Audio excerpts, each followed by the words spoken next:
After a century of civil war, Japan's capital had been moved to Edo, now modern Tokyo. And by 1700, it had become the world's largest city, home to over 1 million people.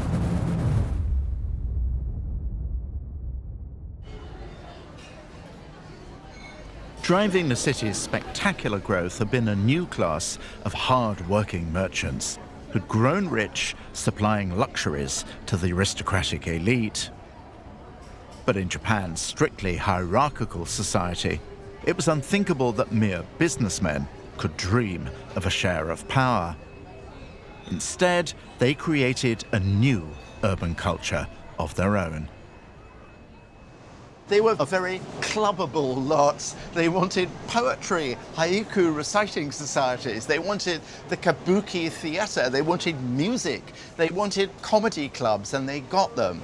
And when you have all that, what's the next thing that comes along? Of course, a new kind of art. This art would take the form of an ancient Japanese craft, the woodblock print. Made by a community of artisans, from artists and publishers to woodcarvers and color printers. This was mass-produced art, not for rulers or religion, but for the people. Sold on every street corner for the price of a double helping of noodles, what came with it was a shot of pure metropolitan pleasure. These prints glowing with this intense, spectacular color are what we think about when we think about the greatest things that Japanese art ever produced. This is not an art made by some starchy official academy laying down rules. No, this essentially was generated spontaneously by the hungry consumerism of a bustling city like Edo, and it wanted to be entertained. And these pictures had to play their part. They were called ukiyo-e, after uki, meaning both floating, but also uki-uki, excited or feeling bouncy.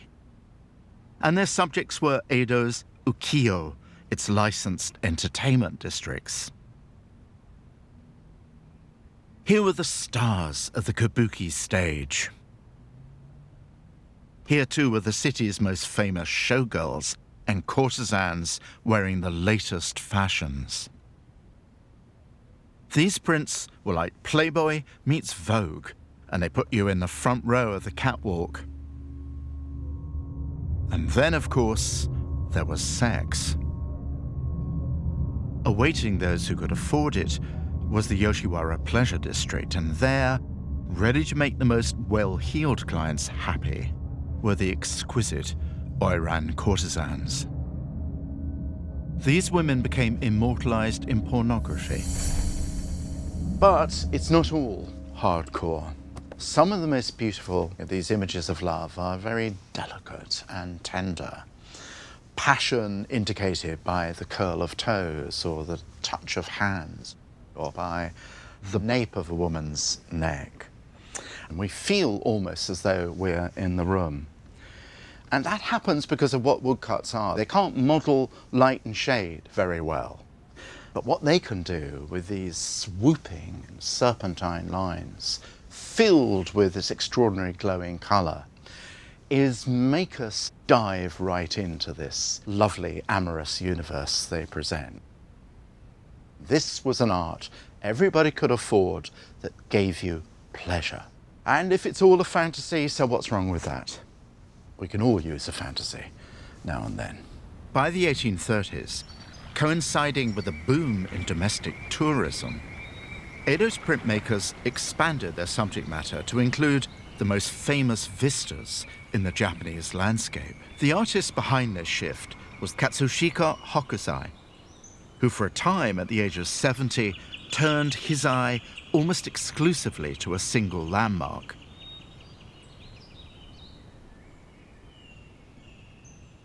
Japan's most sacred mountain. In his 36 views of Mount Fuji, Hokusai pitted the restless working lives of Japan's common people against the ever-present cone of the mountain. What was it that turned hunter-gatherers into empire builders? I'm travelling through the awe-inspiring landscape of Guilin in South China in search of the key to their success.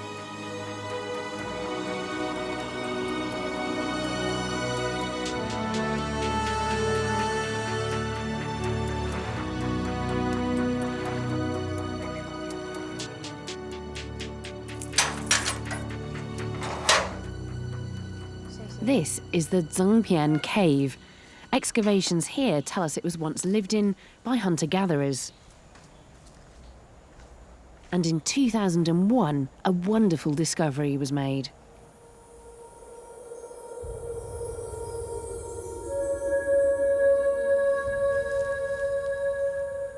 These fragments are so precious that I'm not even allowed to touch them. They are what remains of one of the oldest pots in China.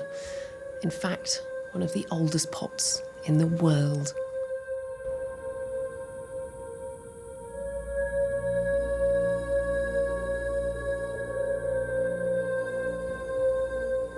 So who made this pot? Well, the people living in this cave so many thousands of years ago would have been nomadic hunter-gatherers, still living an ancient lifestyle in many ways.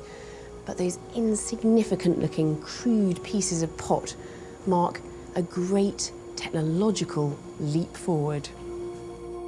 So prehistoric pottery's also been found in this cave? Pots are something we take for granted. But for those ancient hunter-gatherers, pottery was part of a completely new way of life. So how did they do it? I'm meeting a team of experimental archaeologists who think they might have the answer. The first breakthrough must have been finding out how to stop the pots cracking when they were fired, tempering them by mixing calcite rock with the clay. And they even have an idea how the pots might have been shaped thousands of years before the invention of the potter's wheel. This is very clever. They've dug a pit here to basically give us the form of the pot, almost like a mould. And then we're pressing this clay in little slabs down into the pre-formed pit. Transforming clay into hard pottery requires firing at a high temperature. Today, this is done at 1,000 degrees Celsius in a kiln, way beyond the capabilities of those hunter-gatherers.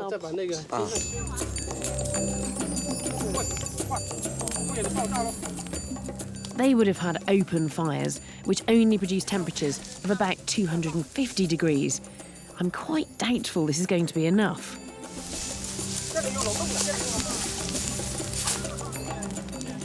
So how's our pot? Ooh, I think that's it. I think that's our pot there, and it looks okay.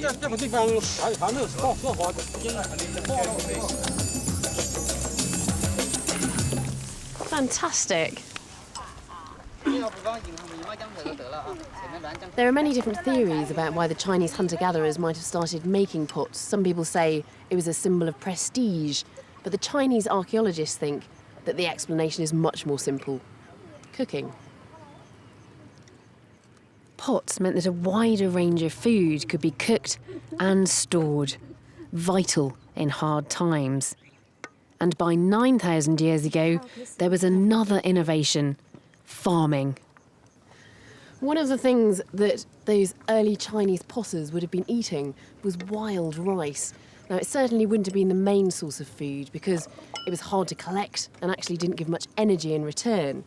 But despite the availability of other vegetables, it was rice that became more and more important and even crucial to the early success of the Chinese. The church justified Spain's conquests on the grounds that they helped spread the Christian message.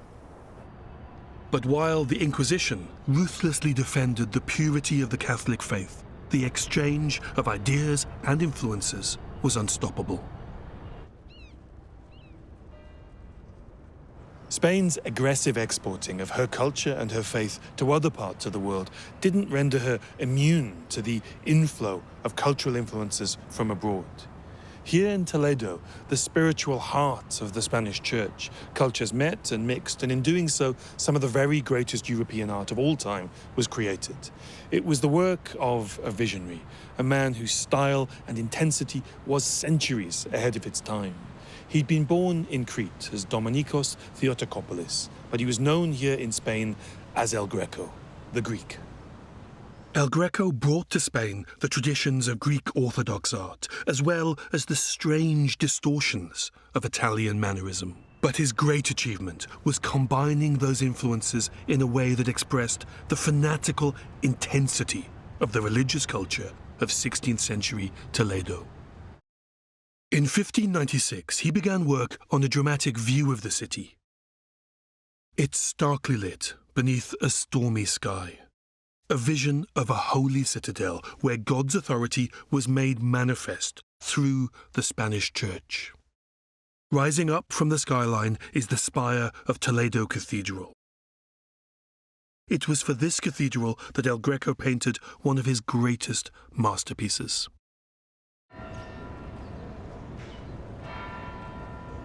El Greco's painting still hangs in the space for which it was created. This is the sacristy, where the priests put on their robes before performing Mass. So it's fitting that El Greco chose as his subject the disrobing of Christ. What we see is the moment just before Christ's clothes are ripped from his body, before the crucifixion. No other artist more vividly captured Catholic Spain's intense fascination with the brutal horror of Christ's sacrifice. Now, there's no blood in this painting, but we are symbolically reminded of the violence that's to be done to the body of Christ through the deep, intense red of the robe. It reminds us that the crucifixion was a blood sacrifice, a strange echo of the human sacrifices that were at the heart of the religion of the people who Spain had conquered, the Aztecs.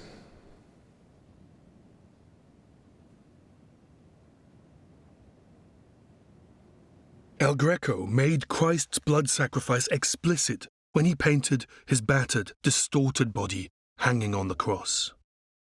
The bloodstains trailing down towards a view not of the Holy Land, but of Toledo, the beating heart of the Spanish Empire.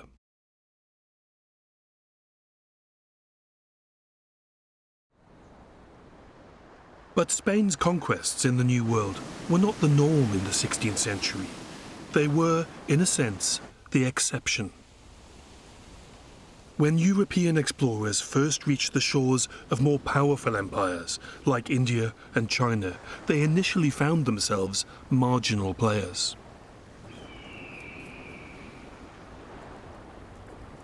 In Japan, they encountered a feudal society too robust to be conquered. Although the details are vague, it's believed that the very first Europeans to reach Japan arrived by accident. They were a group of Portuguese merchants on board a Chinese ship that was driven ashore by a storm around the year 1543. The Japanese were fascinated by these new arrivals, who they regarded as little more than exotic novelties.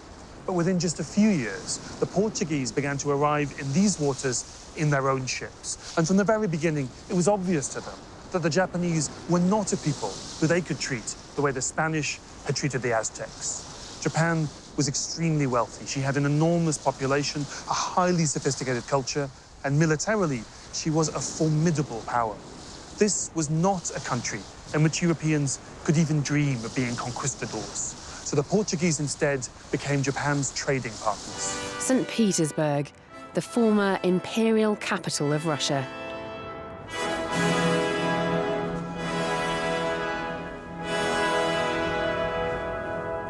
The Hermitage is one of the world's greatest museums, home to some of the most celebrated works of art.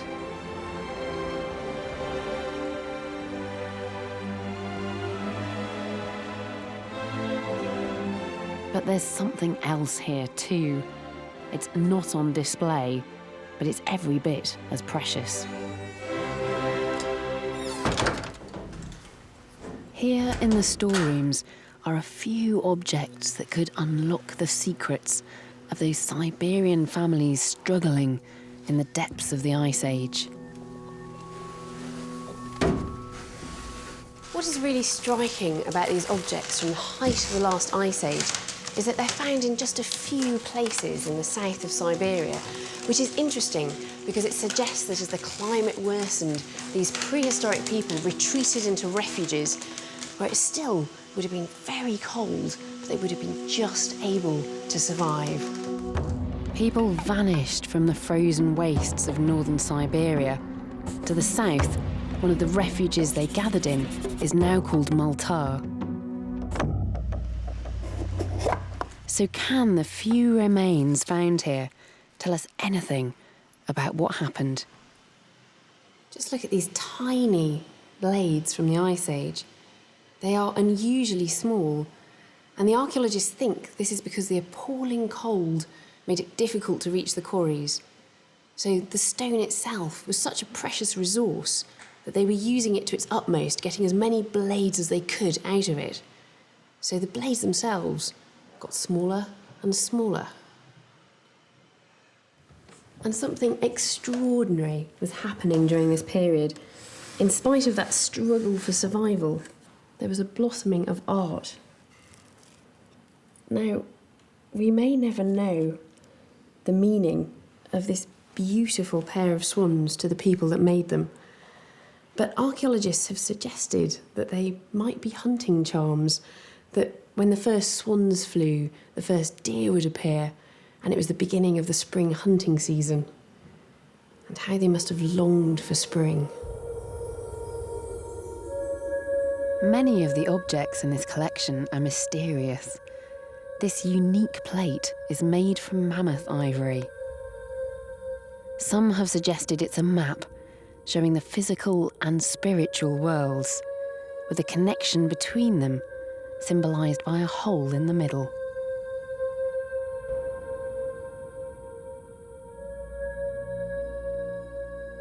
These precious bone figurines are amongst the earliest depictions of people wearing fur, further proof that plenty of these Asian pioneers could sew clothes by this time.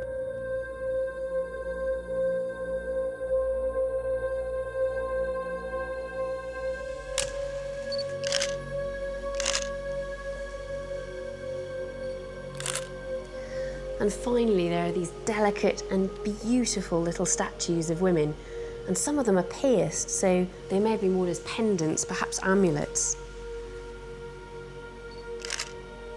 It's possible that they're fertility symbols, really underlining the importance and difficulty of producing children during such harsh conditions.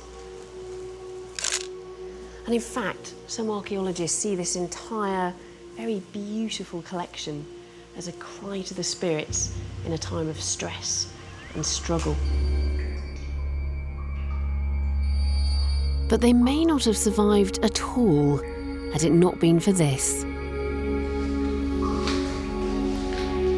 The rock shelters and caves that riddle the landscape. And deep underground, they left something that we still marvel at today.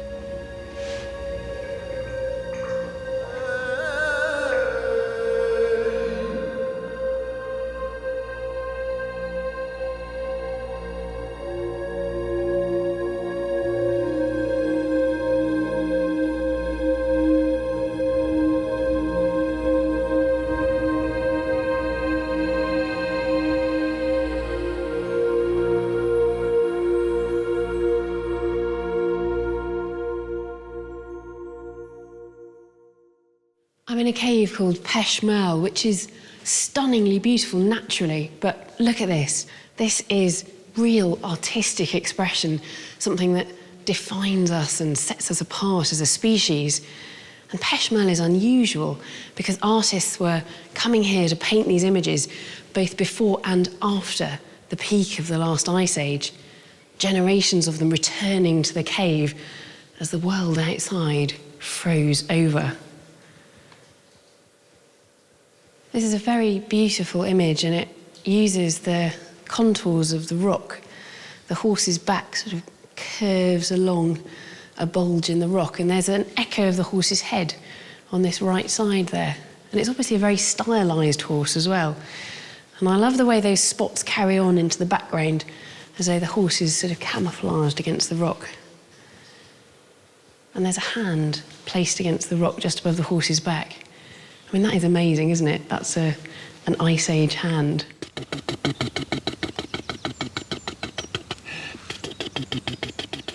Michel Leblanche has devoted his life to studying the art found in caves like Peshmerl.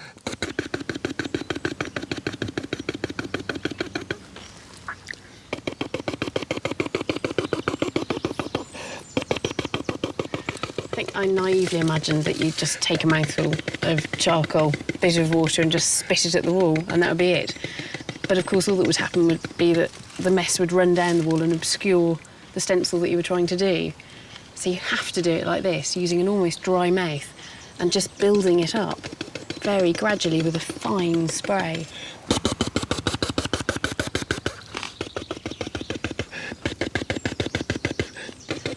Monsieur Leblanche did a recreation of the horses at Peshmerl using this technique. It took him a whole week.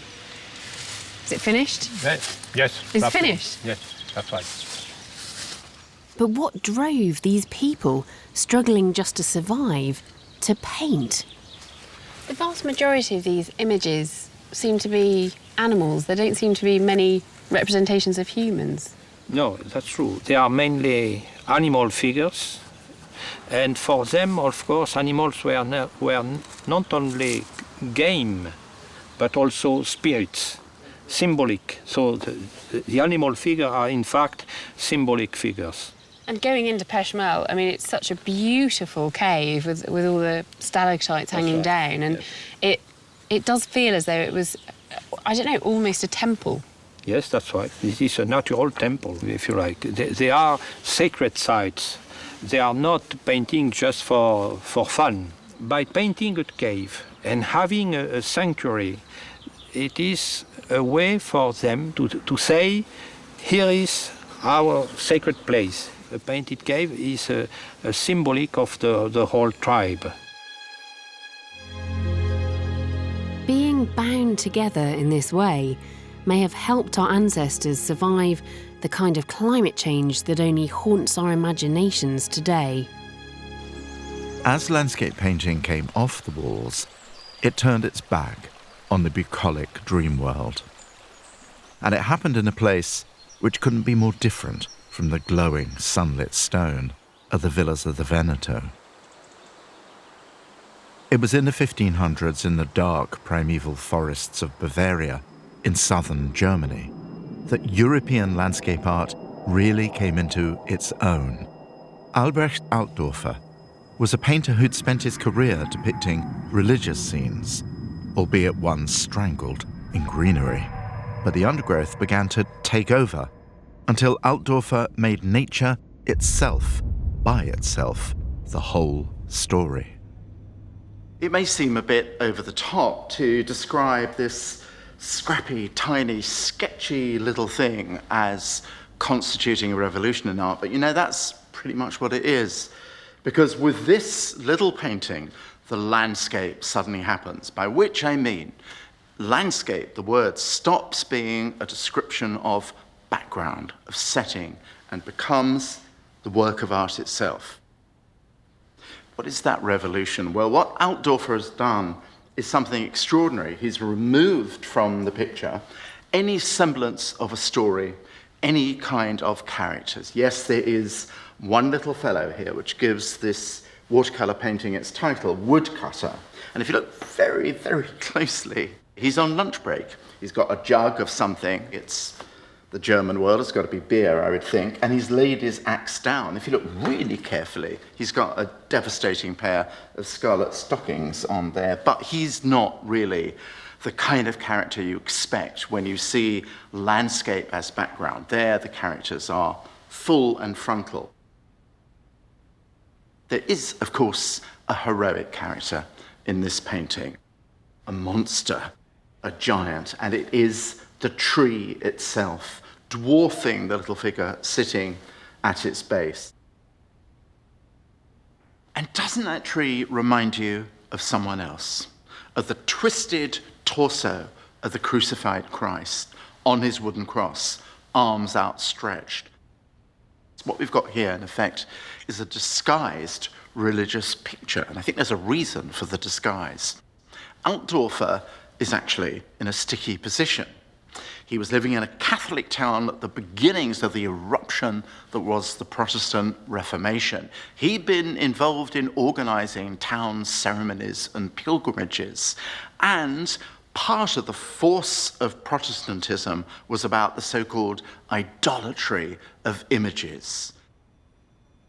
With this painting, he neatly sidesteps the whole issue of brutal and bitter partisan religious conflict. We have religion implied by the body of the Christ and the tree rather than frontally represented. This is a very stylish picture, but it is also very raw and rough and coarse.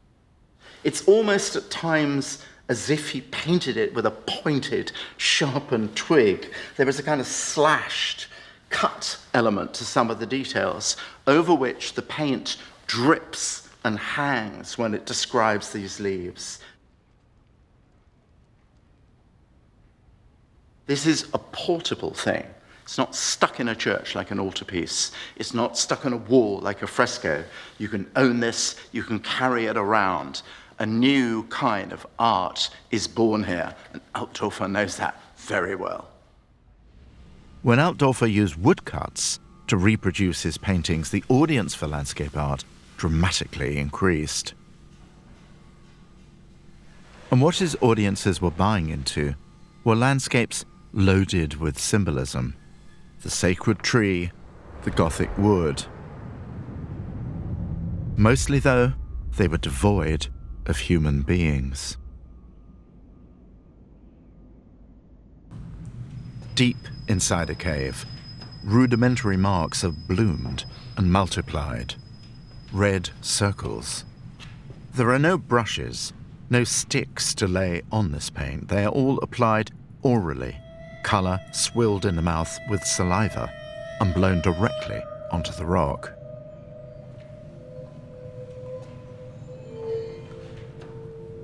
And then these, an eruption of design, not blown onto the surface, but painted. Contours, outlines, flowing streams of dots. There's a meaning here, but we don't know what it is. The signs of a biological compulsion to pattern. It's what we humans do, what we want to do, what we can't stop ourselves doing. And then you come across this. And in an instant, vast millennia of time just collapse. And you're in the midst of fellow humans, their hands doing what hands do. Signaling from a very long way off, 37,000 years distant, in fact. But this long-distance greeting somehow makes us bond with the makers of this, because they establish a presence that is palpably alive. Astonishingly, hand stencils like these have been found in caves as far apart as Indonesia and Patagonia. Wherever we went, it seems, the urge to signal a presence went with us. And undeniably, these hand stencils do what nearly all art that would follow would aspire to. First, they want to be seen by others, and then they want to endure beyond the life of the maker. Like the earliest photographs, the images here are faded, indistinct. But something tantalizing is happening. The realization that we can, however crudely, represent. In another cave further west, in Asturias, 20 minutes walk away from any daylight, are images that are anything but crude.